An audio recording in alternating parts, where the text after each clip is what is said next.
Welcome back to the 7 Billion Geniuses video series, which is about the 7 Billion Geniuses process contained in the book that I wrote called 7 Billion Geniuses, strange as that might seem, that you can get for free if you just ask. If you get in touch with me, you'll see my contact information at the end of the video. Happy to send you a copy. But for the meantime, here we are with the video series, and today I'm going to talk about world change. And to begin this story, I'm actually going to tell you about a plant. The reason why I'm going to tell you about a plant is because this is one of my favorite stories to tell when it comes to things like world change and the 7 Billion Geniuses process. And to begin with, I'm actually going to show you something. Here we are in Maine at the end of January, and what you're looking at in front of you, this plant that's actually right here, this is a dandelion plant, and here it is, still growing, not entirely happily, but here in the earth in the end of January. And the reason why that matters in the context of world change is because the dandelion plant was one of the first plants that I came to recognize when I started exploring the world of edible plants. And the reason why that matters is because my experience was that once I started to see the dandelion plant and several other varieties of plant that I came to know about, I was never able to not see them again. And so as we go forward with the 7 Billion Geniuses process and I start to talk to you about the kinds of questions that you can learn to use with people that you have conversations with, and the way that that can actually change the world.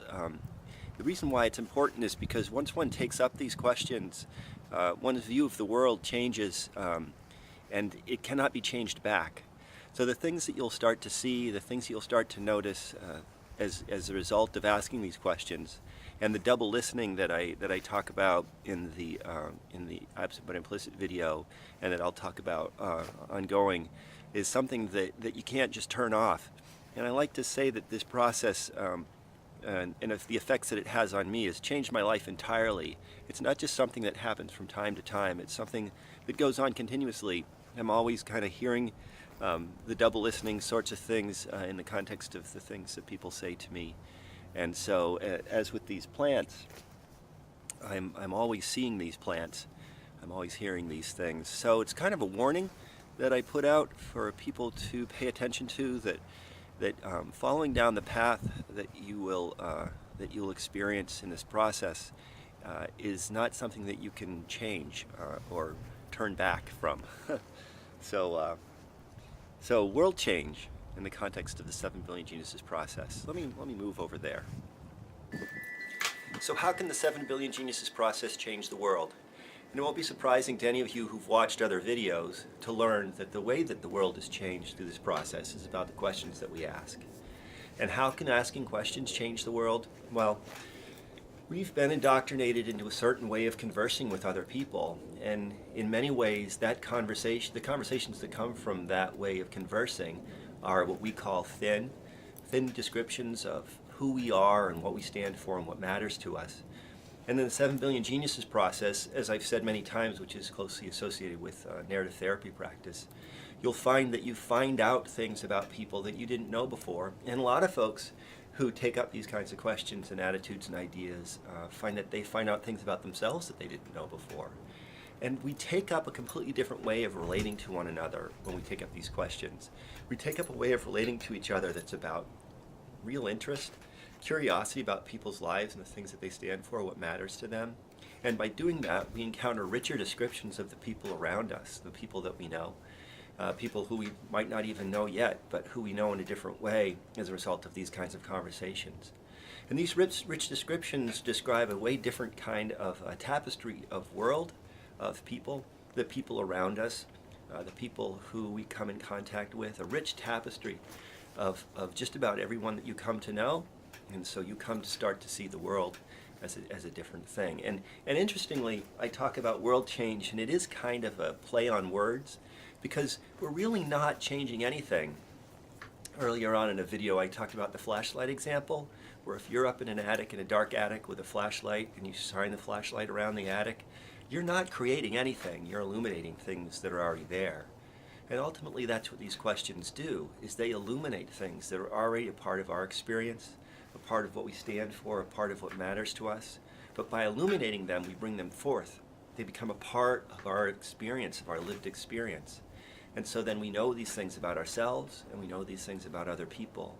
And it's way harder for us to think about people in ways that are boxed, ways that are subjugated, ways that are racist, ways that are classist, sexist, because those kinds of classifications require thin descriptions.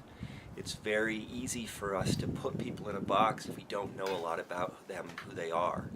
It's very hard to not know a lot about somebody and who they are when we ask these kinds of questions.